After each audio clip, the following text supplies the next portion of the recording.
नमस्कार नमस्कार बच्चों। Lesson number 8 living safely science for class number 4। तो 4th क्लास की साइंस का लिविंग सेफली चैप्टर जो कि 8 चैप्टर है आपकी बुक में, उसको आज हम पढ़ने जा रहे हैं। लिविंग सेफली का मतलब है कि हम किस तरीके से सुरक्षित रह करके किसी स्थान पर रहें, उसकी बातचीत हम कर रहे हैं। अब कहते हैं accident can happen when we are not careful about it, है ना। एक्सीडेंट तब होते हैं जब हम सावधान नहीं होते हैं, है ना। वे मान लीजिए हम बिना सोचे समझे इधर उधर भाग रहे हैं, दौड़ रहे हैं, गिर जाएंगे तो क्या होगा, एक्सीडेंट हो जाएगा। लेकिन अगर हम सोच समझ करके चलते, सोच समझ कर भागते इधर उधर, तो एक्सीडेंट होने के चांस नहीं है। It can also happen when we are in hurry, और ऐसा तब भी होता है जब हम बहुत जल्दी में होते हैं, ठीक है। And do not follow the safety rules, और हम सुरक्षा के नियमों का पालन नहीं करते, तभी एक्सीडेंट हुआ करता है, ठीक है ना बच्चों। How can we avoid accident, अब आता है हमारे पास कि हम एक्सीडेंट्स को किस तरीके से अवॉइड करें, कैसे उन एक्सीडेंट से हम बचें। कितने we must be careful whether we are at home और आउटसाइड, हमको बड़े ध्यानपूर्वक रहना है, चाहे हम घर पर हैं या घर से बाहर हैं। केयरलेसनेस लीड्स टू एक्सीडेंट्स, और अगर हम केयरलेस होते यानी किसी तरह की सावधानी नहीं बरतते हैं तो उसके कारण क्या हो जाता है, एक्सीडेंट्स होता है। मैनी एक्सीडेंट्स कैन अवॉइडेड, बहुत से एक्सीडेंट्स को रोका जा सकता है। If we are careful and follow the safety rules, अगर हम केयरफुल हों और साथ साथ सेफ्टी के नियमों का हम पालन करें तो एक्सीडेंट से बचा जा सकता है, एक्सीडेंट्स नहीं होंगे, ठीक है बच्चों। अच्छा, अब आते हैं सेफ्टी रूल्स क्या क्या हैं।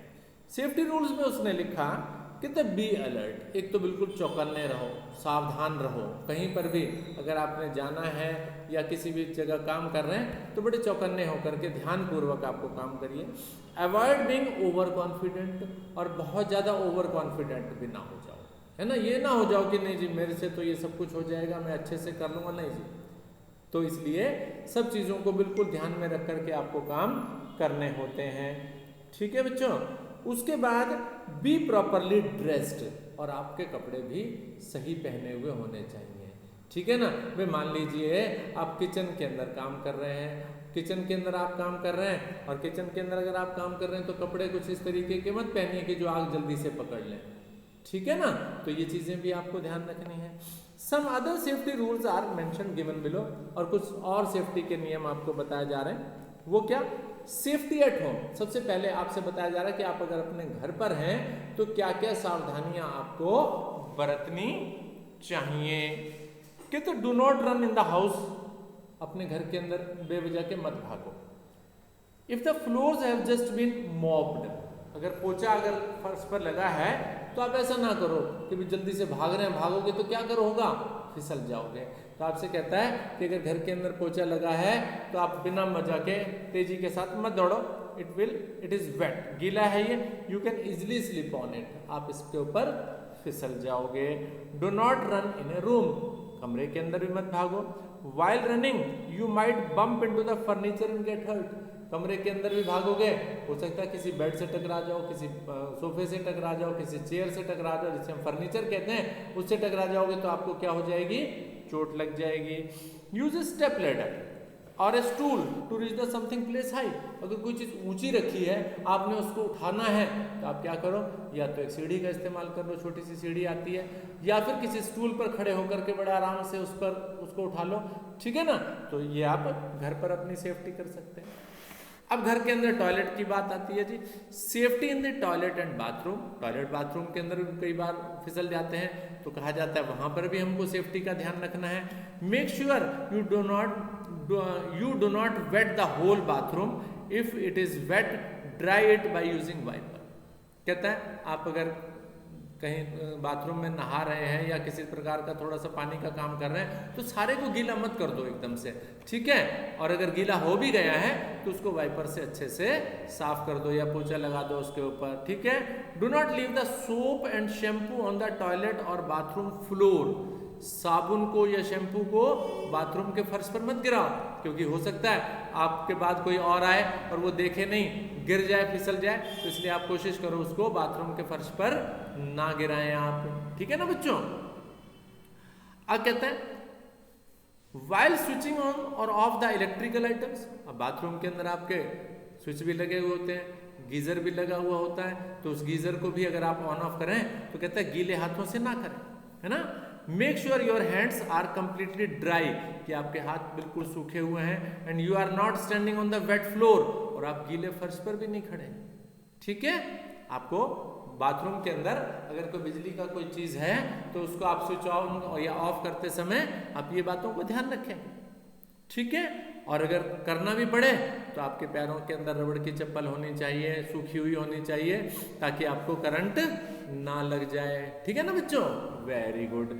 आगे कहते हैं safety in the kitchen. Kitchen के अंदर क्या सेफ्टी करें, रसोई होती है ना आपके घर में जहाँ खाना बनाती है आपकी मम्मी, तो वहाँ किचन के अंदर क्या सेफ्टी रखनी है। Do not try to light the stove और the gas in the absence of your mother और योर फैमिली, है ना। जब आपकी मम्मी नहीं है या घर में कोई नहीं है तो आप गैस को जलाने की कोशिश नहीं करेंगे। Do not play with objects like match stick, माचिस वगैरह होते हैं जिससे आग जलती है, उससे भी आग जलाने की कोशिश ना करो, है ना, उससे खेलो नहीं। Gas stove and fire crackers as they catches fire easily, है ना, ना ही गैस माचिस को जलाओ, ना ही किसी तरीके की गैस स्टोव को जलाओ, या फायर क्रैकर्स पटाखे वगैरह भी जो है वो रसोई के अंदर नहीं जलाओ, उससे क्या लग जाएगी बच्चों, आग लग जाएगी। Do not try to use the knife as it is very sharp and you may hurt yourself. कहता है चाकू का इस्तेमाल भी मत करो, है ना। आप छोटे बच्चे हैं ना, तो छोटे बच्चे हैं तो चाकू इस्तेमाल करेंगे तो हो सकता है आपकी उंगली कट जाए या आपको कहीं पर और लग जाए, तो कहता है इसको भी आप इस्तेमाल मत करो। कहते stay away from the stove. आपके घर में जो गैस स्टोव है ना जिस पर खाना बनाती है मम्मी, उसको भी, उससे भी दूर रहो। समथिंग माइट बी बॉइलिंग, हो सकता है मम्मी ने उसके ऊपर कुछ उबालने के लिए कुछ रखा हो, कुछ तलने के लिए, पूड़ी वगैरह तलने के लिए जैसे घी डाल देते हैं ना, तो उससे भी आप दूर रहो, क्योंकि हो सकता है कि इससे जो है आपको किसी प्रकार का नुकसान पहुंच जाए, आपका हाथ लग जाए और हाथ लगने से वो गिर जाए आपके ऊपर, आप क्या करोगे, जल जाओगे। तो इसलिए उससे भी आप बचने की कोशिश करोगे, ठीक है ना बच्चों। ठीक, चलिए थोड़ा सा और पढ़ लेते हैं। वो है पॉइजनिंग। पॉइजनिंग का मतलब है जहर, जहरीला पदार्थ। कहते हैं poisoning is also common kind of accident at home. घरों के अंदर ये पॉइजनिंग वाली समस्या भी जो है वो एक कॉमन है। कहते हैं never eat any medicine unless your parents और doctor gives it to you. और कभी भी इस तरह की दवाई कभी भी ना खाएं जो कि आपके, जब आपके पेरेंट्स ना हो या किसी डॉक्टर के द्वारा आपको ना बताई गई हो, तब तक किसी भी दवाई को बिना सोचे समझे खाने की जरूरत नहीं है आपको, ठीक है ना बच्चों। दूसरा कहता है do not eat slate, spoiled and exposed food, it cause food poisoning. किसी भी प्रकार का सड़ा हुआ भोजन या खराब भोजन या खुला हुआ भोजन खाने की जरूरत नहीं है, नहीं खाएं, क्योंकि ये भी आपको क्या करेगी, पॉइजनिंग कर देगी। उससे उल्टी वगैरह होने लग जाती है, आपको हैजा जिसे कहते हैं, डायरिया क्या जाता है, वो बीमारी फैल जाती है। तो इसलिए कहा जाता है कि खाना भी जब आप खाएं तो ढका हुआ खाएं, ताज़ा बना हुआ खाएं, खराब खाना हो जाए तो उसको बिल्कुल ना खाएं, बचें उससे, ठीक है बच्चों। Very good. कहते हैं all poisonous chemicals should be kept away from the reach of the children. और आपको अपने माँ बाप को भी, मम्मी पापा को भी ये ध्यान रखना चाहिए कि जो भी कुछ ऐसी चीज़ें हैं जो कि पॉइजनस हैं, जहरीली हैं, उनको भी बच्चों की पहुंच से आप दूर रखेंगे, ठीक है ना बच्चों। लूजन the clothing around the neck. लूजन the clothing around the neck, है ना। गर्दन के पास जो कपड़े हैं ना उनको क्या करना चाहिए, ढीला रखना चाहिए। तो ये कुछ चीज़ें हमारे पास हैं जो कि पॉइजनिंग के अंदर हमने आपके साथ पढ़ी। इतना ही रहने देता हूँ बच्चों, आगे भी अभी सेफ्टी, लिविंग सेफ्टी के अंदर कुछ और चीज़ें भी हैं, स्कूल के अंदर भी बातें हैं आपके साथ, रोड पर भी होंगी, तो ये सारी चीज़ें हम आपके साथ अभी पढ़ेंगे, लेकिन अभी नहीं, इस वीडियो में इतना ही। थैंक यू वेरी मच बच्चों।